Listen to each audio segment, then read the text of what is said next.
O esquerdista, quando olha o criminoso, ele não vê esse aspecto violento que nós descrevemos aqui, esse desprezo que ele tem pela vida humana, eles não veem nada disso. Ele vê como um sujeito que precisa ser salvo de uma estrutura opressora que se impõe sobre ele. Mesmo.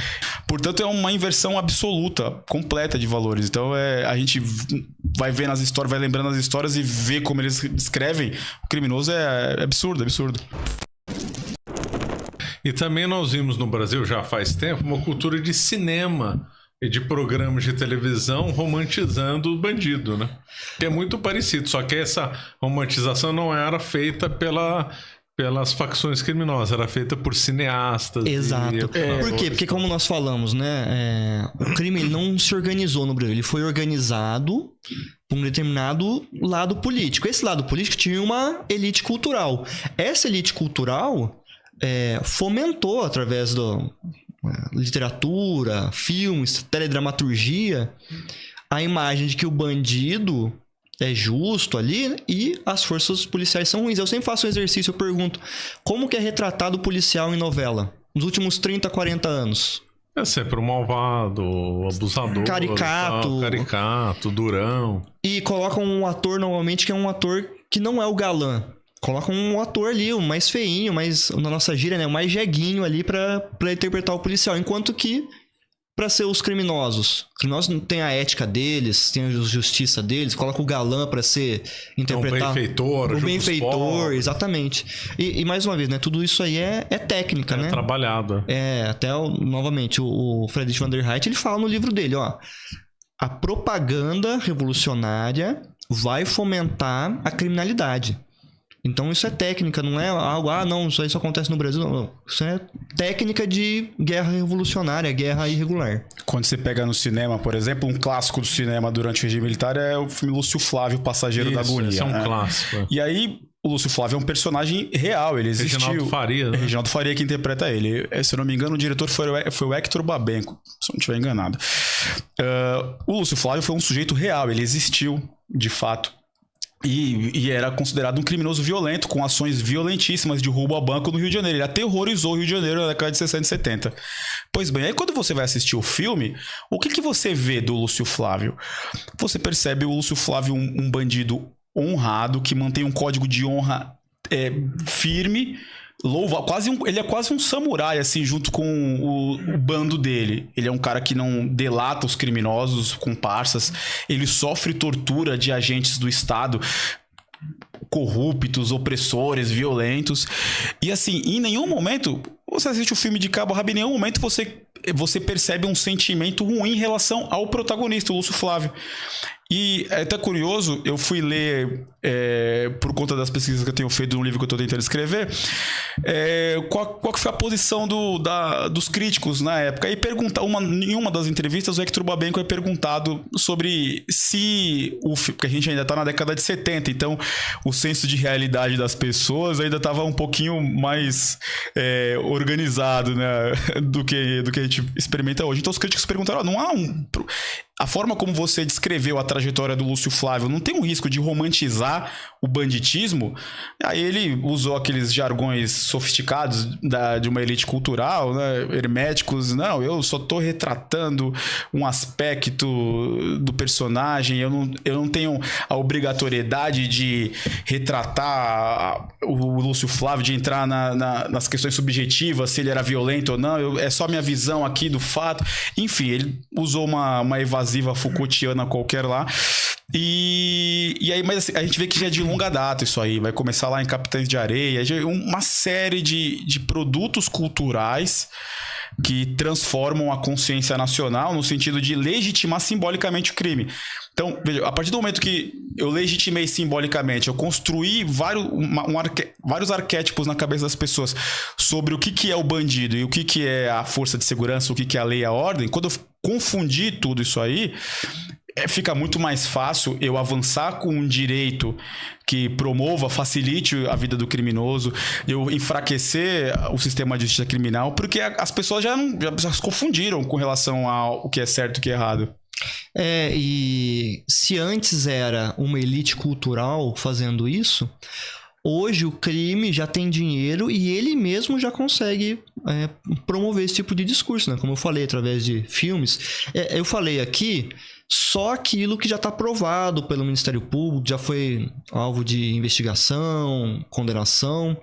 Mas se a gente parar para pensar no que tem disponível de séries e filmes hoje na televisão, em streaming, eu creio que a gente vai notar algumas séries que fazem uma grande apologia ao crime e que tem acesso a informações, né, Cardoso? Sim. Que só quem é da facção conseguiria poder passar, entendeu? Ou um policial que trabalha diretamente com aquilo, mas a gente sabe que não teve policial, então a gente vai por eliminação, aí a gente pensa, pô, essa série aí provavelmente tem um financiamento, tem alguma ligação. E ao mesmo tempo com as músicas. As músicas hoje, e como isso vai apodrecendo a cultura nacional. Eu sempre dou exemplo, né? Década de 60, malandragem. Música de periferia no Brasil sempre foi samba, pagode, irreverência, alegria. Hoje, o ritmo funk foi sequestrado pelas facções.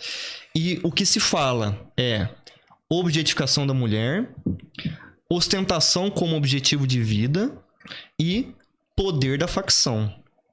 É isso. E isso é financiado. Como eu já falei aqui, casos que facções financiam diretamente aí MCs. Isso acaba tendo um apodrecimento. Então, década de 60 ali, originais do samba. E tudo isso vem evoluindo. Aí, a década de 2000, né, tinha grupo Exalta Samba, molejo. O máximo de safadeza que tinha era a barata da vizinha. Olha, uma coisa até inocente ali. Hoje não. Hoje assim... É o baixo ventre explícito e enaltecido, totalmente. Isso... A cultura está no esgoto, né? Exatamente. E se antes era somente elite intelectual, hoje o crime já atua nisso e está um processo cada vez mais rápido.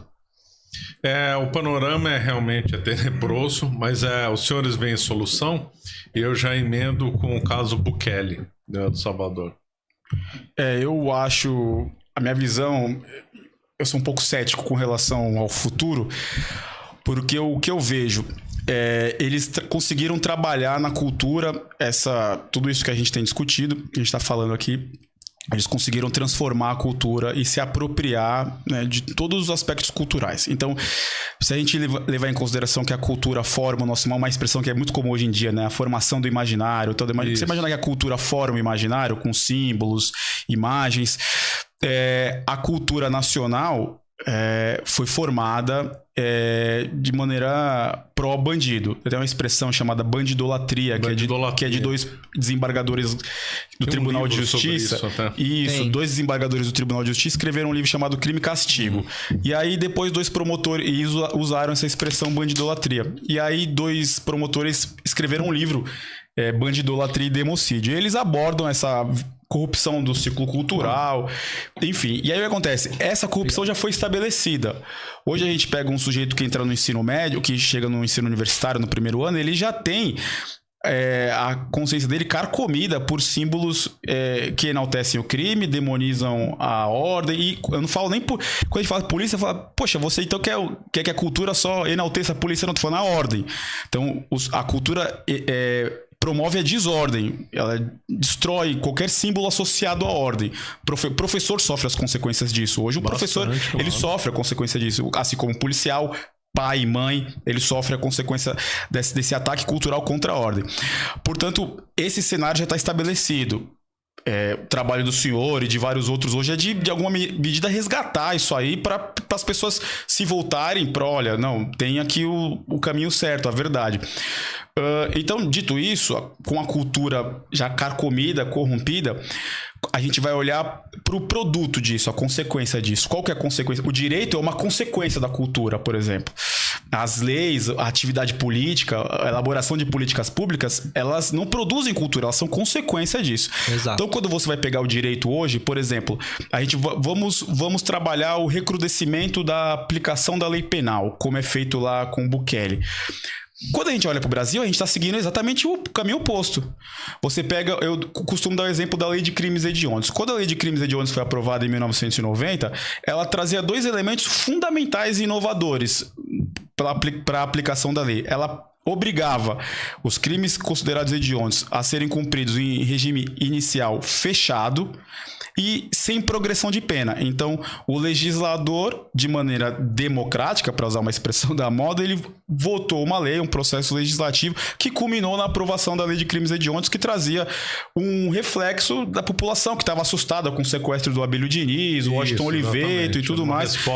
Vamos dar uma resposta para isso. Pois bem, desde a promulgação da lei, em 1990, o que o Supremo Tribunal Federal fez? Ele desidratou a lei. Primeiro, ele considerou a obrigatoriedade a vedação de progressão de regime como inconstitucional e depois, por fim, a questão do regime em cumprimento, o regime todo no fechado, ele também declarou inconstitucional.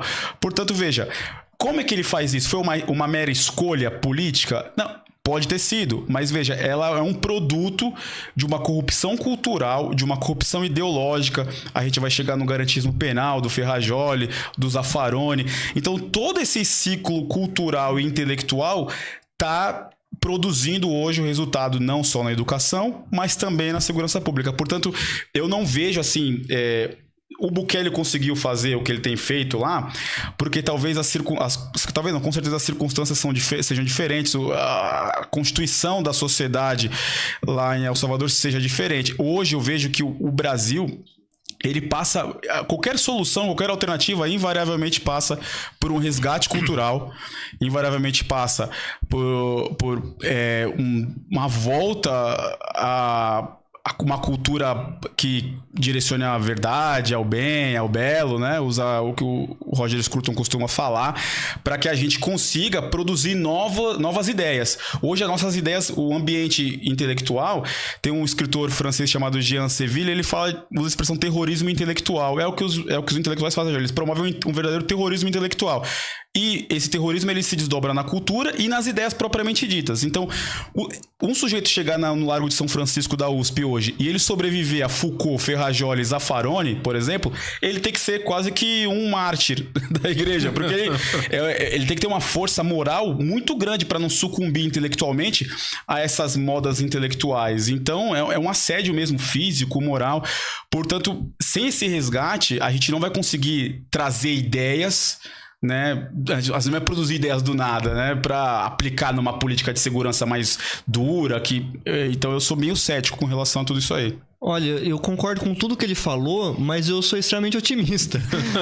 Porque olha só como são as coisas, né? Uma das coisas que me fez escrever o livro foi que uma vez eu tava... comente sobre o livro, então. E, começando, né? Eu escrevi esse livro aqui, é o Fronte Interno, as Desordens Públicas como Armas de Guerra, né? Se eu reparar aqui, a capa é uma mão controlando uma população em revolta, atacando aqui as forças de segurança, né, a polícia. E como que essa mão oculta controla a população? Através do código binário, através das informações, né? Então, hoje a gente vê esse ódio à polícia, ódio à ordem, mas isso é controlado por mãos ocultas que usam das informações para manipular realmente a população. E uma das coisas que me fez buscar entender o que estava acontecendo foi uma vez eu estava vendo uma doutora da USP muito famosa, que ela falou assim que polícia não pode ser militar, porque militar é a lógica do extermínio, a da guerra é o extermínio. E aí eu fiquei aqui, eu sou militar há 15 anos já, isso há um tempo atrás, né? Militar há 15 anos já e... nunca me falaram nada de extermínio. Não aprendi extermínio na academia, pelo contrário. Pelo contrário. Pelo contrário. É muito mais gente se arriscar para não cometer nenhum tipo de abuso. Não ensino isso nas aulas para os cadetes, para os soldados. De onde ela tirou isso? Aí eu comecei a pesquisar e fui ver o que é guerra. Guerra é imposição de vontade, não é extermínio, pelo contrário. E aí, olha só. Eu tive acesso a informações pesquisando. A gente tá na área da informação, eu tive muito acesso à informação, eu consegui estudar. Furou a bolha, rachou a redoma de vidro. Consegui organizar todas essas peças desse quebra-cabeça. E hoje procuro trazer as informações. Estou tendo a oportunidade de estar aqui conversando com o senhor sobre isso. Olha o alcance. Então, o que eu penso, né? Eu sei que o mal, né? Eles querem... Quem quer controlar realmente a mente das pessoas tem que contar muita mentira. Tem que ficar contando mentira o tempo todo. Com mentira, mentira, mentira. Se a gente traz e fala a verdade uma vez, as pessoas percebem. Então, por mais que eu acho que o Cardoso falou 100% correto, eu tenho uma visão otimista. Porque nós estamos numa era que a gente tem fácil acesso à informação. E que se a gente tiver um mínimo de organização, boa vontade, realmente fizer as coisas buscando a verdade, a gente vai conseguir acordar muita gente. E claro, talvez no médio, não no curto prazo, mas no médio prazo, a gente vai conseguir mudar, conseguir melhorar o Brasil. Como é que os senhores avaliam nessa linha aí? O caso de Goiás e o caso de São Paulo. São Paulo teve a diminuição da criminalidade, né? Teve um pico nos anos 1990, acredito eu, e depois caiu. Por que caiu? E também como é que é o caso de Goiás? Bom, em São Paulo, muita gente quer atribuir queda de homicídios, queda de crimes contra o patrimônio ao PCC. Eu, particularmente, rechaço veementemente essa ideia. O que houve, de fato, foi uma profissionalização muito grande da Polícia Militar. Então, ó, gestão pela qualidade, né? Excelência da gestão, a busca, assim, ó, de tirar o máximo possível com o menor recurso. Policiamento inteligente, direcionar o policiamento para onde está tendo problema. Então, várias tecnologias voltadas para isso. E fazer o policial entender que ele trabalha em uma comunidade. O pessoal fala, ele tem preconceito por policiamento comunitário. O policiamento comunitário estar próximo à população e ouvir, porque a população vai falar onde está o ladrão pra gente prender. Então, não é uma expressão vazia. Não é expressão vazia, não é diminuir o combate ao crime. Na verdade, estar próximo à população é você aumentar o combate, você ali próximo e realmente protegendo a população. Então, houve uma profissionalização, melhoria de meios muito grande, claro, né, ao longo dos anos. Não foi uma política aí 100%, na minha opinião, correta por parte do governo do estado nos últimos 30 anos, que mudou agora, né? Mas teve um aspecto de profissionalização muito grande da Polícia Militar do estado de São Paulo. Então, eu creio que o principal foco foi esse, a profissionalização, empenho das polícias militares, da Polícia Militar, da Polícia Civil também aqui no estado de São Paulo. Muita gente quer atribuir ao PCC, não faz sentido, não existe ninguém mais violento, mais desrespeitador de direitos do que o crime organizado. Então, na minha opinião, não faz sentido atribuir a eles a diminuição de homicídios, porque eles matam realmente... atrapalhou minimamente a facção. Teve até um caso, né, lá no Rio Grande, na Bahia, uma moça que é integrante lá do Comando Vermelho, uma criminosa, mandou decapitar 2 jovens do bairro porque eles usaram figurinha de WhatsApp de uma facção rival. Ou seja, o valor vida para a facção criminosa não existe. Então eu reputo a profissionalização e realmente o empenho das forças de segurança aí, no caso aqui de São Paulo. Aqui em São Paulo a polícia encareceu o custo do crime. Exatamente, perfeito. A polícia encareceu o custo do crime. Hoje tem muita tecnologia, muralha paulista, tem ferramentas. O policial militar hoje ele está abastecido com uma série de ferramentas para atuar, de modo que o criminoso ele tem o tempo de ação encurtado, porque se ele vacilar um pouquinho, ele vai ser preso. E aí a gente vai entrar no desencarceramento em massa, de todo esse laxismo penal, esse enfraquecimento no sentido de manter o criminoso preso. Mas que ele é preso, ele é. A polícia de São Paulo abastece o sistema prisional com dezenas de milhares anualmente. Aquele famoso, a polícia prende, a justiça... Exato, é uma porta giratória. Tem um promotor chamado Bruno Carpes que ele fala porta giratória, né? Mas, então, a polícia encareceu o custo do crime. Então, o que acontece? Você vai ver uma coisa sazonal, né? O homicídio, de fato, foi uma queda histórica, que não houve não houve solavancos, ele só caiu e não subiu mais. Agora, crimes patrimoniais, você vai ver, por exemplo, que o senhor mencionou a questão do sequestro. Hoje o sequestro se tornou extremamente custoso para o criminoso, porque celular, tem tudo monitorado em tempo real, então várias ferramentas tecnológicas tornaram a empreitada de um sequestro muito custosa, por um ganho baixo. Mas com a questão do Pix, eles voltaram a fazer algo que é verdade, similar a um sequestro, mas o tempo é mais rápido. Então, veja, eu não preciso mais ficar mantendo a vítima em cativeiro durante 10, 12, 20 dias. Eu fico com ele em algumas horas e ele já transfere o dinheiro pro meu Pix e eu já libero Faz ele. empréstimo no meu nome. Já faz empréstimo no meu nome. Então, se a gente não tem mais o sequestro dos anos 90, a gente tem agora esse sequestro Pix, digamos assim. Só que, por quê? Porque eles conseguiram equalizar essa questão do custo-benefício. Mas logo as forças de segurança vão ajustar alguma ferramenta no sentido de encarecer novamente e eles migram para outra coisa. E assim eles vão. Hoje o roubo à residência, por exemplo, a polícia chega muito rápido em uma ocorrência de gravidade hoje. O tempo de resposta da polícia militar é muito rápido. Então, o jeito para roubar uma residência, ele precisa ficar alguns minutos. E aí, a possibilidade de ele ser preso é enorme. Então, ele já... Bom, para eu roubar uma residência, eu preciso... Não é tão fácil para mim assim. Então ele faz esse cálculo racional, né? Portanto, se em algum momento, em alguma circunstância, determinada modalidade criminosa for vantajosa, ele vai fazer. Ele não quer nem saber. Roubo de carga, né? Ele vai fazer. Hoje a gente tem esse fenômeno de roubo de carga, porque hoje tudo é transportado, livro, tudo tem carga. A gente não é o roubo de carga daquele caminhão da Casas Bahia com centenas de materiais, não. O sujeito com carro entregando coisa de alguma Amazon da vida cheio de livro, ele vai ser um roubo de carga, né? Então a gente vê um aumento do roubo de carga, mas é uma outra característica de carga. Então, e as coisas são bem... É porque tudo é muito dinâmico, muito né? dinâmico mesmo. Mas o que é importante compreender? Que o Estado ele vai se melhorando seu serviço, a polícia vai tentando combater cada ameaça que surge por meio do crime, né? Mas o que a gente nota em tudo isso aí? Que a figura do criminoso, ele age racionalmente, o crime é claramente uma escolha. Então ele vai no caminho, não tá dando pra traficar? Então eu vou roubar. Não tá dando pra roubar? Então eu vou sequestrar. Não tá dando pra fazer... Ele vai achar alguma maneira... Uma escolha racional mesmo. Escolha racional. E esse que é o grande problema.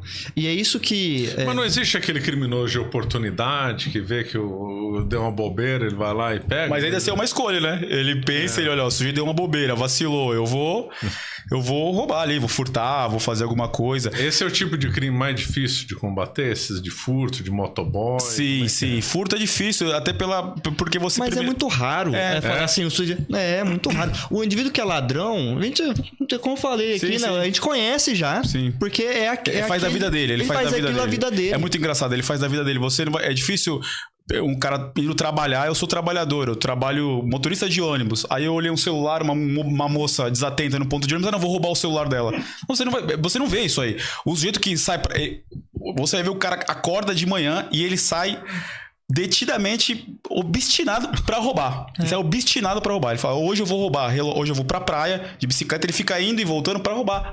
Ele não tá preocupado em procurar um emprego, ele só tá preocupado em roubar, em furtar. Hoje eu vou furtar carro. A minha meta é furtar 10 carros, porque eu tenho já um receptador.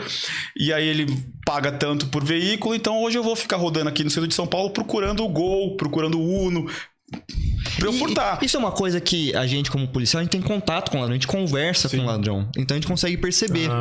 E é engraçado porque eles já têm uma autojustificação. Eles ficam se autojustificando. Estão conversando com criminosos que estão presos. Eles usam termos como, senhor, saí pra trabalhar, tava na hora do trabalho. Não, você não tava trabalhando, você tava traficando. Você não tava trabalhando tô eu. Eu tô trabalhando. Você tá traficando. Você tá dando trabalho pra mim. Exato. E aí, conversando com ele, mas o que aconteceu? Tá na vida do crime? E sempre aquele discurso, senhor, veja bem, né? Não tinha nada pra comer em casa. A gente sabe que não é verdade. Aí eu pergunto, não tinha nada pra comer? Quanto custou essa tatuagem que você tem aí? Não, senhor, isso aqui custou R$500, mas veja bem. Então, é um discurso que não cola, não vai. E pra você, se é que tem, né? Pra você, qual que é o pior criminoso? É o latrocida? Eu fico imaginando que talvez seja o latrocida, né? Ou tem pior que a ele? gente tem uma algeriza ao sujeito que comete o latrocínio, porque ele acaba com a vida, né? Então, assim, é o crime que inicialmente causa muito impacto no sentido... E ele é um criminoso violento, como ele... Pela característica de latrocínio, que é a morte, né, após o roubo, o sujeito rouba, ele mata para roubar, é um sujeito muito perigoso, porque ele sempre está disposto a matar alguém. Então, a morte não é algo incidental da atividade criminosa dele. Não, a morte é um meio através do qual ele vai conseguir completar a atividade criminosa dele. Então, é bem perigoso. Esse tipo de coisa... pra gente é um negócio bárbaro, horrível. Mas dentro da cultura criminal é algo normal. Quando o cara comete um latrocínio, ele faz uma tatuagem Exato. típica, Eles se regozijam. exaltando o crime que ele cometeu. Então, por exemplo, tem a tatuagem típica, né, do artigo 157 do roubo, que é o palhaço. Sim. Então, o palhaço tem um fantasminha atrás dele. É uma vítima Ele tirou. que ele matou. Então, tem um balãozinho atrás. É uma vítima, é um orgulho. Ele carrega aquilo como um troféu. Porque é o criminoso mais destemido, é o criminoso que não hesita em tirar a vida. Ele é assim, ele é o criminoso pronto e acabado, assim, perfeito. Então ele se vangloria de ter essa atitude, essa ação, essa e é uma coragem. coisa terrível. Às vezes conversa com viúva, com órfão. É uma coisa, assim, terrível.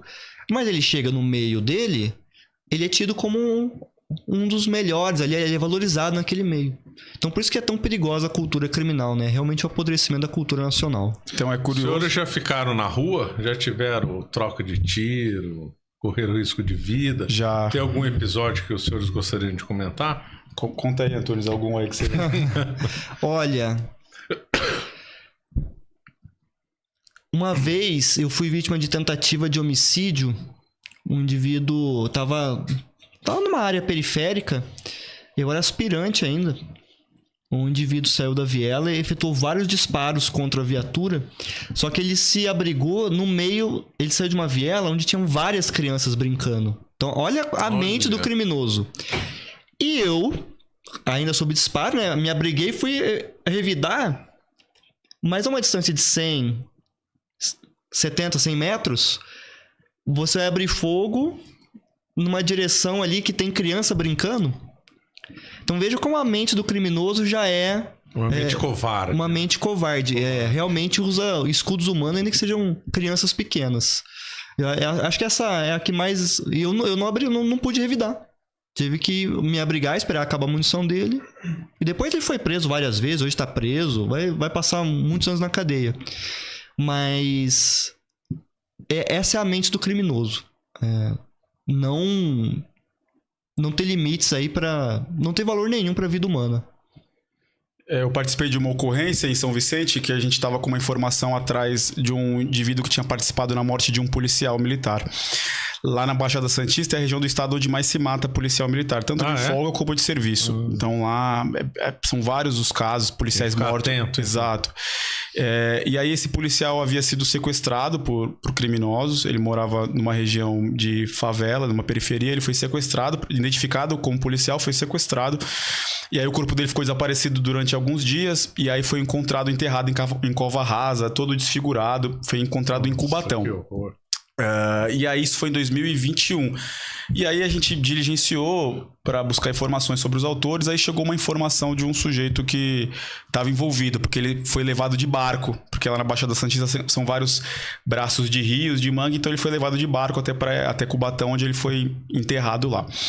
E aí a gente teve uma informação, e aí observando o que o Antunes falou aqui, ouvindo o que ele falou da mentalidade do criminoso, né? Quando a gente chegou no endereço citado lá, o endereço que a informação dava conta que ele estaria escondido, a gente entrou na casa e aí ele estava com um comparsa, estava ele e outro sujeito, que já saíram fugindo, atirando, né, nos policiais. E aí quem estava na casa era a filha dele. A filha dele de, acho que 8, 9 anos, estava na casa e eles saíram, eles cheios de arma na casa, com droga e com a filha ali. E eles... Que horror, né? Não teve uma reação do tipo, no sentido de vou me render, fui preso, tô cercado. Não, eles saíram atirando. Filha, né? Não. Então essa é a mentalidade do criminoso. Ele foi preso no final? E aí ele entrou em confronto com as equipes e aí ele faleceu. Os dois faleceram. Os dois faleceram. 2 CPF. Os dois faleceram. Agora, o que é curioso, assim, que eu costumo falar que... eu faço até uma brincadeira, né? O ambientalista, ele vê... O antropólogo brasileiro, assim, ele...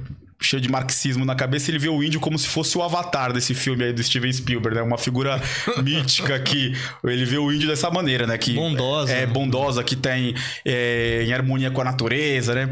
E da mesma forma o criminoso, ele vê o criminoso como uma figura, uma espécie... Ele é uma vítima pronta e acabada. Se olhasse o marxismo cultural, que diz dito marxismo cultural, eles têm vários grupos para figurarem como tal do lumpen proletário, né?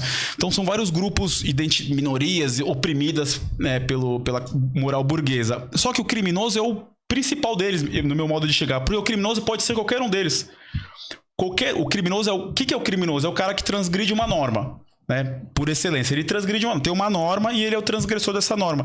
Então o sujeito que transgride com a moral sexual, o sujeito que transgride com a moral religiosa, com a moral familiar, ele é um transgressor. Então o criminoso é como se fosse ele é um mito perfeito, é o ser humano, é o sujeito perfeito na mentalidade do esquerdista, né? Então o esquerdista, quando olha o criminoso, ele não vê esse aspecto violento que nós descrevemos aqui, esse desprezo que ele tem pela vida humana, eles não veem nada disso. Ele vê como um sujeito que precisa ser salvo de uma estrutura opressora que se impõe sobre ele. Mesmo. Então, é muito curioso que todo desenvolvimento cultural se dá a partir dessa premissa, desse postulado. O criminoso, quando a gente vê no dia a dia, na atividade operacional, o criminoso, as barbaridades que ele faz, que ele comete, a gente fica incrédulo. Assim, você até chega em casa, você duvida da natureza humana. Você fala, caramba, olha cada coisa que a gente vê. E aí, quando você vai ver a manifestação cultural do esquerdista com relação a esse criminoso, é como se ele fosse um sujeito... Como não? Eles descrevem ele como se fosse a vítima, né?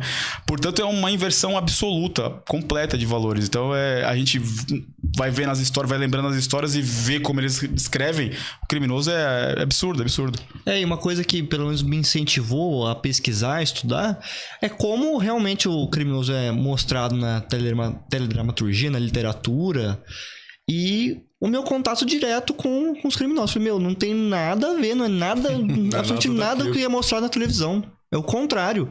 Não é o sujeito que não tem opção. É o sujeito que fez uma opção muito clara, pelo mais fácil, né? Então, a lógica é assim, eu quero alguma coisa, eu vou cometer uma violência para conseguir aquilo. Ele é muito simples, ele faz um cálculo muito simples. Ele despreza qualquer moralidade burguesa, digamos assim, de ordem. Ele despreza completamente, né? Usando os jargões marxistas. Isso aí... Porque é isso que isso foi introduzido nele através da cultura.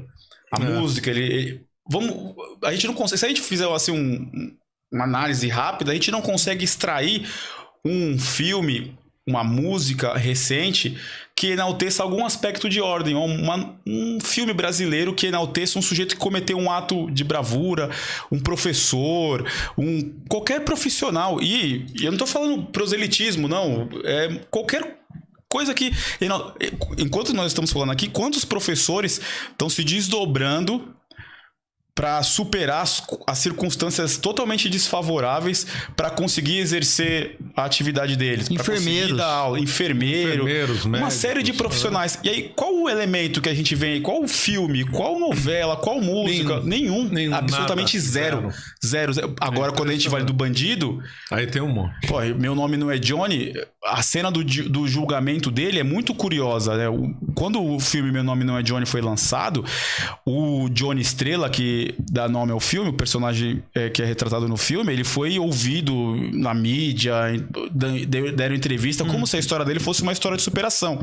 De certo modo porque ele era um criminoso, traficante, viciado e conseguiu, aparentemente, largar o vício. Então, nesse sentido, é uma história de superação. Só que quando você vai assistir o filme... a cena final, ele é um criminoso astuto que ascende na estrutura do tráfico no Rio de Janeiro, vendendo droga na zona sul do Rio de Janeiro, Leblon, Copacabana, Ipanema, né? E aí, o que acontece? Quando a cena do julgamento dele, a juíza é interpretada pela Cássia Kiss. E ela descreve ele como se fosse um sujeito vítima das circunstâncias, como se ele não tivesse condição de distinguir o certo do errado. Aí você fala, poxa, pelo amor de Deus, ele usufruiu, ele usou de ardil para enganar as forças de segurança, para traficar, ou seja, ele tinha plena consciência que o que ele estava fazendo era ilegal, não podia ser feito. E aí ele usufrui das benesses que ele conquistou pelo tráfico de droga, do dinheiro e tudo mais, o luxo, o poder, a fama, e aí quando ele cai... Ele é como se fosse uma criança de 3 anos que não sabe o que é certo e o que é errado. Faz o menor sentido. E falar que o crime é uma questão econômica, assim, no sentido de que a pessoa é pobre, por isso comete crime, eu acho que é uma das coisas mais preconceituosas que existe. Porque tá presumindo que todo pobre eventualmente vai ser ladrão. E na verdade é o contrário. Você pega, às vezes patrulhando madrugada, pessoas levantando 4h30 da manhã pra pegar ônibus naquele frio e... sabe, tentando buscar uma vida correta, digna ali, trabalhar, realmente conseguir o seu pão de forma honesta, pra vir alguém no ponto de ônibus e roubar. E outra coisa também, as pessoas que mais sofrem com a criminalidade são as pessoas mais pobres. Claro, lógico. Sim. Se um rico leva o celular dele e vai embora, para ele compra outro no dia mesmo seguinte, dia. Agora, um pobre às vezes está parcelando em 20 vezes, economizando para aquilo, e vai ser um dano para ele enorme. Exato. Sim, eu fico imaginando, que nem o Antunes falou, quando o pobre vê os intelectuais na mídia falando, associando, né, que a gente chama de determinismo, né? As circunstâncias, as condições materiais com a criminalidade. Ele fala, bom, eu acordei todo dia durante a minha vida inteira, 4 horas da manhã, e eu nunca quis pegar nada dos outros, e agora o cara tá associando a minha condição com criminalidade. Pô, que absurdo. É um absurdo mesmo. Eu acho que isso é o preconceito máximo. Desculpa. Tem pergunta? Posso fazer uma? Vai lá, Davi. Manda ver. Bom, eu trazendo aqui para o meu mundo aqui de um cidadão comum, trabalhador que tô aí na rua, né, me locomovendo, uma das coisas que me ficou mais impactante nos últimos tempos foi aquele ciclista ali no Parque do Povo, que não foi latrocínio, né? Foi morte e depois o roubo, né? Então eu não sei nem como juridicamente isso aí é enquadrado, não faço ideia. Mas a gente tem uma sensação de insegurança enorme aqui na cidade de São Paulo. E segundo os índices, o estado de São Paulo é o estado mais seguro do Brasil. E ainda assim, teve um dia à noite no bairro dos Jardins, que é um vizinho aqui, um dos mais chiques e nobres da cidade de São Paulo. Era um domingo à noite, num calor assim gostoso, aquela brisa, você passando ali pelo aquele bairro, e era um domingo 6, 7 horas da noite, não tinha ninguém na rua, os comércios vazios, hamburguerias, sorveterias, restaurantes, bares. Então assim, o senso de insegurança dentro da cidade de São Paulo, do estado de São Paulo também, não sei, porque eu vou ao Guarujá, minha família é do Guarujá, eu sinto um senso de insegurança enorme aí, é muito grande. E você se aprofundando nos conhecimentos, entendendo que quem tá lá em cima, no governo, seja na esfera do legislativo, do executivo, do judiciário, parece que eles se organizaram de tal forma, é o seguinte, aqui a gente tá junto, a gente vai usar aqui os aviões da FAB, a gente vai ter todo tipo de regalia, a gente vai usar a Patek Philippe Patek Philippe é o relógio mais caro do mundo, pra quem tá escutando aí, cada relógio é 1 milhão, 2 milhões de reais. A gente vai usar aqui, a gente vai ter todo tipo de proteção, a gente vai andar nos melhores lugares, mas a gente quer o caos instaurado. Então, o que me apresenta como cidadão comum é que, assim, o marxismo implementado nesse país, as políticas públicas implementadas nas últimas décadas, depois da redemocratização principalmente e tal, é assim, eu vou deixar o caos instaurado, é proposital. Isso é o que eu percebo, é o que eu vivo, e eu quero a percepção de vocês sobre isso. Para perpetuar o poder, eles falam assim, não, eu vou deixar o caos instaurado, eu preciso disso para me perpetuar no poder. Qual que é a relação disso? Eu noto que o não combate efetivo ao crime organizado é assim, né? Hoje aqui em São Paulo a gente tem um secretário de segurança pública, tem um governador que quer. Eles querem fazer mais. E por que eles não conseguem fazer mais? Porque eles esbarram, existe uma política mais forte que eles que os impede. E o que molda essa política? A cultura. Então é um processo que foi construído ao longo dos últimos 40 anos, que não vai ser em 2 ou 3 anos que o governador e o secretário vão conseguir resolver. Entendeu? É uma luta aí de realmente conscientização, como eu falei, né? Trazer a verdade, mostrar os fatos como são de verdade, como ocorrem, para que a política seja liberada, consiga dar vazão à necessidade popular. Olha que coisa curiosa. A gente... Como os fatos são muito confusos no primeiro momento e aparentemente não tem uma relação entre si, as pessoas são levadas a achar que é terraplanismo, é teoria da conspiração. Isso aí não existe. Mas quando você vai montando esse quebra-cabeça, você percebe que num primeiro momento houve a hegemonia cultural. Então, essa visão de mundo específica, subproduto do marxismo, consolidou-se nos canais de produção de conhecimento e cultura no nosso país. E quando a gente traz isso para a dimensão da segurança pública, a gente pode sintetizar, para não ficar divagando muito, na questão de que a polícia é uma força opressora e o criminoso é uma vítima dessa opressão. Então, a gente pode sintetizar tudo isso nesse axioma, nessa máxima. Aí a gente agora precisa implementar isso aí. Então a esquerda foi conquistando o espaço no Poder Judiciário. E aí eu gosto de citar o exemplo das audiências de custódia. Veja, a audiência de custódia, ela foi iniciada a partir de 2015. E ela iniciou-se a partir de uma determinação do Conselho Nacional de Justiça, um órgão criado em 2004, por meio de uma emenda constitucional. Quando criou-se o Conselho Nacional de Justiça, inicialmente a justificativa era a seguinte: a gente precisa abrir a caixa preta dos tribunais de justiça, a gente precisa controlar um pouco o poder judiciário, os magistrados, que são uma classe que está imune ao controle da sociedade. Portanto, se a gente cria um Conselho Nacional de Justiça, a gente consegue aplicar mais penas, punições disciplinares aos juízes, controlar prazos, impor algumas regras. Então, veja, todo mundo sofre com a morosidade do Poder Judiciário. Então, a justificativa, num primeiro momento, era válida. Então, cria-se o Conselho Nacional de Justiça. O que foi o Conselho Nacional de Justiça? Ele foi implementado, ocupado por magistrados, por juristas, que compartilhava essa visão de mundo marxista, que implementaram na dimensão política, cada um à sua medida, os dogmas do marxismo cultural. Pois bem, quando a gente chega em 2015, o CNJ, o Conselho Nacional de Justiça, implementa a audiência de custódia. O que é? O que é audiência de custódia? Em até 24 horas, o preso tem que ser apresentado por uma autoridade judicial, a partir do que as formalidades da prisão vão ser analisadas. De imediato, a gente chega a alguns estados que os indicadores de soltura de presos em flagrante é de 50% a 60%. Então, sujeitos que foram presos traficando centenas de quilos de cocaína, no dia seguinte ele está na rua de novo. Sujeito que acabou de roubar, no dia seguinte ele está na rua de novo. Portanto, teve um caso emblemático, né, de um grupo de rapazes que decapitou uma mulher e foram soltos na audiência de custódia sob justificativa que eles não causavam risco à ordem pública. Então, veja... não dá, né? Então, veja, essa hegemonia, ela foi se traduzindo, ela foi se infiltrando na praxis política mesmo, numa ação política concreta. Aí eu costumo dizer que eles atuam na dimensão cultural e intelectual, que é um subproduto da cultural, e também na dimensão política.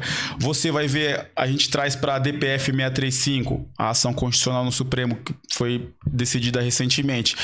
Não só ela, como outras ações constitucionais, outras ações nos tribunais de justiça no Brasil afora, elas são patrocinadas pela Defensoria Pública, pelo Ministério Público, que participam dessas ações, organizações não governamentais que são financiadas por grandes entidades estrangeiras que promovem o desencarceramento em massa, o enfraquecimento da atividade policial. Então, veja, são tantos elementos que aparentemente não têm conexão, mas quando você olha num quebra-cabeça, você percebe o seguinte: bom, essa pauta está avançando. Essas pautas estão avançando. O Brasil sai dos anos 80 com 20, 30 mil homicídios para chegar em 2017 com 60 mil homicídios.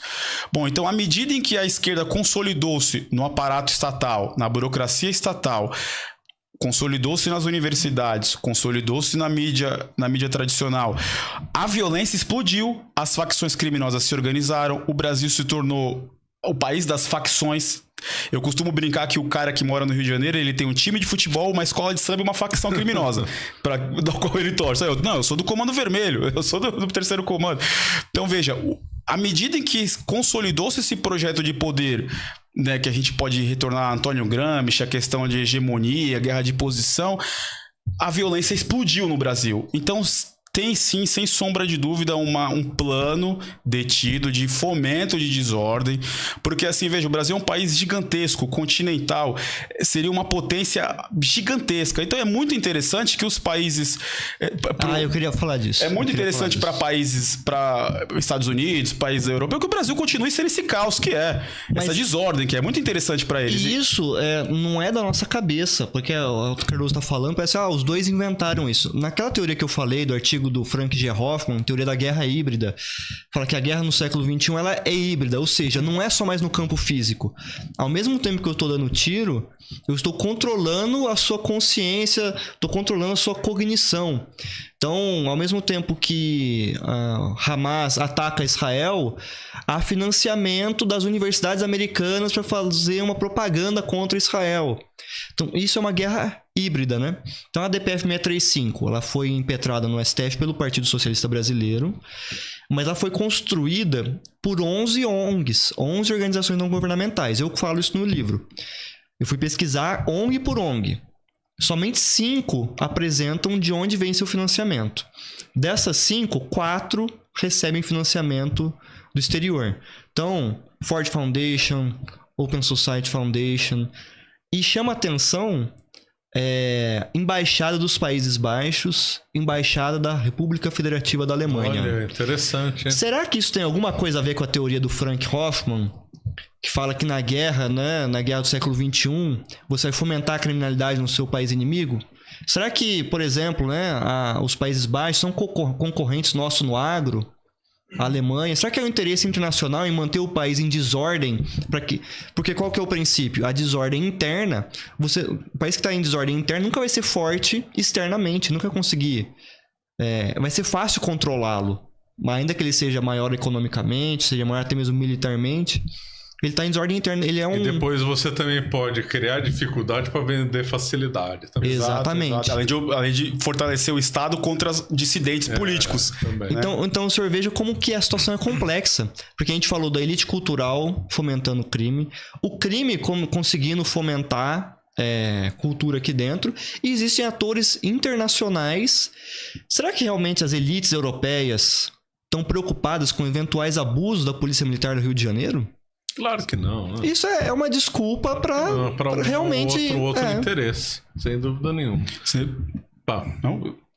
Dá tempo de mais alguma pergunta? O Guilherme perguntou assim: o Estado não consegue concorrer com o crime organizado e que uma reforma é necessária. Porém, como poderíamos pensar em um modelo descentralizado que não criaria um leviatã estatal sujeito à política? Olha, eu vejo que é necessário uma melhora, né? Um aperto nas leis penais, no Código de Processo Penal, no Código Penal. Mas eu penso que o Estado tem que ser rápido. E a via para ele ser rápida, eu penso que é o direito administrativo. É necessário que o Estado consiga resolver, ainda que de forma preliminar, todas as demandas sociais. Então, que seja uma reintegração de posse, que seja um caso de uma dívida. O Estado tem que conseguir dar uma resposta. Porque se o Estado não der uma resposta... Alguém vai dar. Alguém vai dar.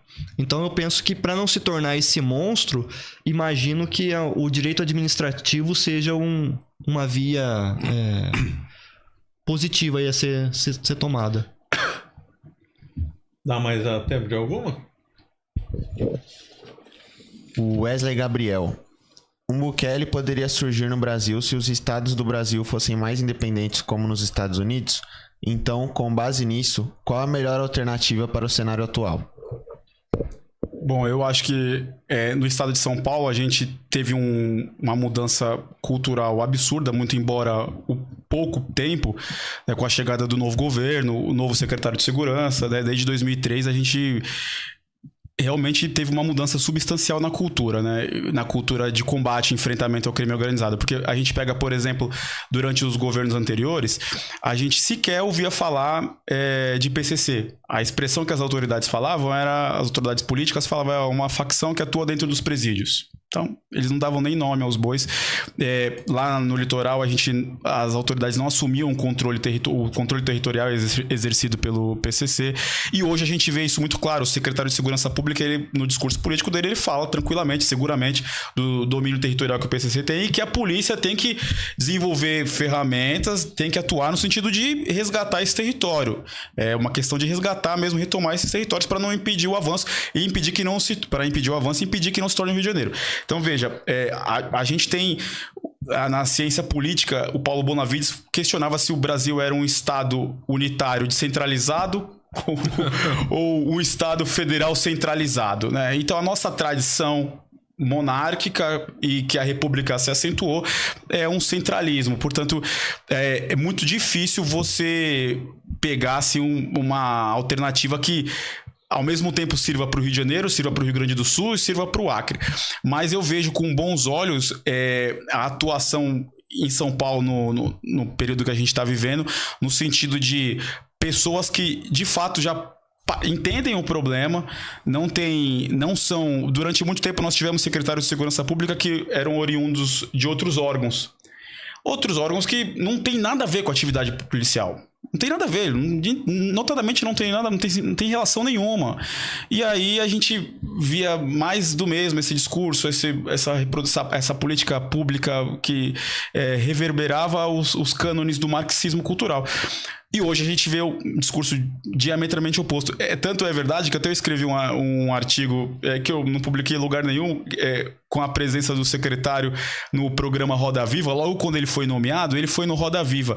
E era nítido o desconforto dos jornalistas do Roda Viva, e eu costumo brincar que eles não vão cansar enquanto eles não conseguirem de fato destruir a imagem dele, no sentido de violento, arbitrário, foi da rota, a tropa de elite que mais mata na polícia. Então, tamanho espanto que eles... Bom, nós sempre conseguimos conversar, negociar ideologicamente com o secretário de Segurança Pública. Agora chega um cara aqui que fala assim, o bandido, ele não é vítima. O bandido ele é o algoz, ele é o vilão da história. Bom, já causa uma repulsa no establishment, né?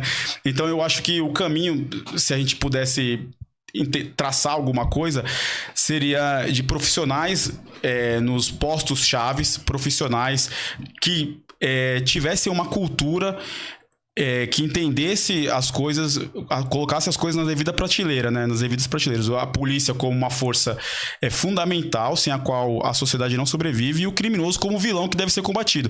Então, pessoas nos postos chaves, em locais políticos que de fato têm poder, eu acho que, como é o caso que São Paulo está experimentando agora, eu acho que é um caminho interessante para a gente continuar. Ótimo. Tem mais alguma? A guerra contra as drogas no Brasil acontece há muitos anos. Fracassou porque foi mal conduzida. Ou porque nunca foi realmente travada. E realmente vale a pena seguir intensificando? Olha, é uma coisa que eu até gostei de falar em mais detalhes, mas droga, a última coisa que a droga é uma escolha individual. A droga é uma imposição. Você perde o controle. As pessoas que usam droga têm uma experiência diferente, mas via de regra é a perda total da dignidade humana. É engraçado a gente ver organizações que se dizem defensores de direitos humanos e cuja pedra fundamental é a dignidade da pessoa humana, defender o uso de droga, a liberação das drogas. Quem tá na rua sabe, né, Cardoso? Sim. Como a droga causa desumanização, a perda total da dignidade. E, além disso, existe um aspecto econômico e de segurança nacional. A China sempre foi uma grande potência, historicamente falando. Até um embaixador chinês nos Estados Unidos falou durante o governo anterior do Trump. A guerra do ópio iniciou o século da vergonha para a China. Porque o ópio, né, na guerra do ópio não dá tempo de entrar em detalhes, mas destruiu o país, acabou com o país, tornou o país mais pobre do que o Brasil, né? Agora a China tá se reerguendo. Mas as drogas, existe uma questão de segurança nacional. Imagina na Cracolândia hoje, aquelas pessoas, o que elas poderiam estar produzindo para o país, que fosse um serviço básico do básico. Estaria gerando produtividade, estaria gerando imposto, estaria gerando renda. Mas hoje não, elas são passivo. E olha só como isso é atual, né? E hoje os Estados Unidos acusam a China de promover o tráfico. Quando a Nancy Pelosi visitou Taiwan, qual que foi a resposta da China? Ela diminuiu a cooperação de agências antidroga. Ou seja, porque o problema da droga nos Estados Unidos é o fentanil, né? Os Estados Unidos acusam a China de produzir fentanil, aliás, os insumos do fentanil, e enviá-los separados para o México, onde os cartéis juntam e mandam para os Estados Unidos. a droga, ela é muito mais que sua escolha individual, é uma questão de segurança nacional. O Leonardo Coutinho, no livro Hugo Chávez, O Espectro, ele fala como o Castro recebeu traficantes colombianos, Fidel Castro recebeu traficantes colombianos e os tratou como heróis e falou: vocês são um míssil com o qual eu vou atingir o imperialismo. Também no mesmo livro ele fala como o Hugo Chávez, em uma conversa com o Fidel Castro, falou: olha, as Farc são excelentes, mas tem a questão da droga. E o Fidel Castro falou: não, a droga é excelente, a gente vai destruir os Estados Unidos através da droga. E aí o Hugo Chávez abraçou toda essa questão, começou e virou uma política de Estado, né? Tanto que o enteado do Maduro foi preso pelo DEA traficando droga na América Central, que é a Agência de Combate ao Tráfico dos Estados Unidos. Então acabou se infiltrando lá. No aparato estatal. Tanto tem o cartel dos sóis, que é composto por... Os chefes são os militares, né? Que começaram a usar isso como arma contra os Estados Unidos, mas os lucros são tão grandes que a corrupção virou endêmico no governo, né? Então, até o Leonardo Coutinho, no livro, ele fala que o Diosdado Cabello, que é um dos líderes lá do governo venezuelano, é um dos maiores traficantes. Então, as drogas, elas têm que ser combatidas de toda forma. É uma tragédia humana, familiar, e é uma tragédia nacional. E a gente tem que aprender com o exemplo do que aconteceu com a China, e eu falo da China muito antes do comunismo, que era um grande império, cheio de invenções, em vários aspectos muito avançado. E foi destruído pelo ópio. Então, e a gente está passando por um processo aqui no Ocidente muito, muito perigoso, na minha opinião, de normalizar o consumo de droga. Olha que coisa curiosa. Pegando um gancho do que o Antunes falou, tem um livro chamado Cocaína Vermelha, escrito por um americano chamado Joseph Douglas. Ele mostra como a União Soviética, a partir da década de 50 e 60, fomentou o tráfico de drogas como ferramenta de desestabilização no Ocidente, em especial nos Estados Unidos. Então, quando a gente olha o aspecto... Aí, voltando ao começo, uma distinção entre as facções, as organizações criminosas na América Latina e as máfias italianas. O que acontece? As Farc, na Colômbia, elas foram organizadas, doutrinadas com a ajuda de Cuba. Vários líderes das Farc colombianas, Forças Armadas Revolucionárias da Colômbia, tiveram treinamento em Cuba, porque através de Cuba, através de Fidel Castro, a União Soviética exortou uma organização do tráfico no Cone Sul como forma de desestabilização dos Estados Unidos. E aí olha a coisa curiosa, esse movimento ganhou... você fala, mas a União Soviética caiu. Sim, mas o movimento ganhou vida própria. As facções criminosas no Cone Sul aqui, basicamente todas elas têm um elemento revolucionário. A Nicarágua tem a sua facção com elemento revolucionário, a Colômbia... O Brasil, a gente estava discutindo até agora o Comando Vermelho e o PCC. E aí, por um lado, a gente vê a mão de Moscou, durante a Guerra Fria, na organização do tráfico de drogas, em especial da cocaína, para atacar os Estados Unidos, para atacar o Ocidente. E aí, o que a gente vê hoje? Do outro lado, uma política de liberação das drogas. A gente vê Fundação Ford, Open Society, várias entidades dos grandes capitalistas internacionais financiando agendas no Brasil, em especial, descriminalização da droga. Se olhar no relatório deles, dessas organizações, Conectas, Fórum Brasileiro de Segurança Pública, Instituto Sou da Paz, várias delas tem na descriminalização da droga, e no fim da guerra às drogas, essa guerra que mata a juventude pobre e preta, tem umas frentes de batalha principais. Então é um dos principais objetivos dessas organizações não governamentais financiadas por organizações americanas, por entidades americanas, o fim da guerra às drogas, porque eles falam que a guerra às drogas mata pobre e preto, mata minorias, é o genocídio do povo preto. Então veja, se por um lado a União Soviética estimulou, organizou o tráfico de drogas na América Latina, por outro, o marxismo, na sua dimensão cultural e política, estimula a liberação da droga. E aí, quem vai para os Estados Unidos hoje, vai para São Francisco, vai em algumas cidades que você fala, eu tô na Rua Helvétia, na Rua Aurora, aqui do centro de São Paulo, ou eu tô nos Estados Unidos? Né? Existem verdadeiros guetos, não só nos Estados Unidos, como na Europa também, verdadeiros guetos. Então, olha que coisa curiosa, né? E aí, a desordem, a gente vai voltar de novo na desordem nacional, a desordem interna, né? E só pra finalizar, eu respondendo a questão, eu creio que seja uma das coisas mais importantes que a gente tem que fazer é combater as drogas. Isso é uma questão Porque é um drama, como eu falei, pessoal, individual, familiar, mas é também a questão de segurança nacional. O Brasil não vai se desenvolver se a sua população estiver viciada. Muito bom. Muito obrigado, Capitão Cardoso, Capitão Antunes. Uma conversa aí muito boa. Muito obrigado aí por vocês terem aceitado o convite. Uma conversa muito boa. A gente que agradece, professor. Como eu falei, é uma honra. Pra mim é uma honra mesmo. Obrigado pela oportunidade. Eu que agradeço. E obrigado a todos que nos acompanharam.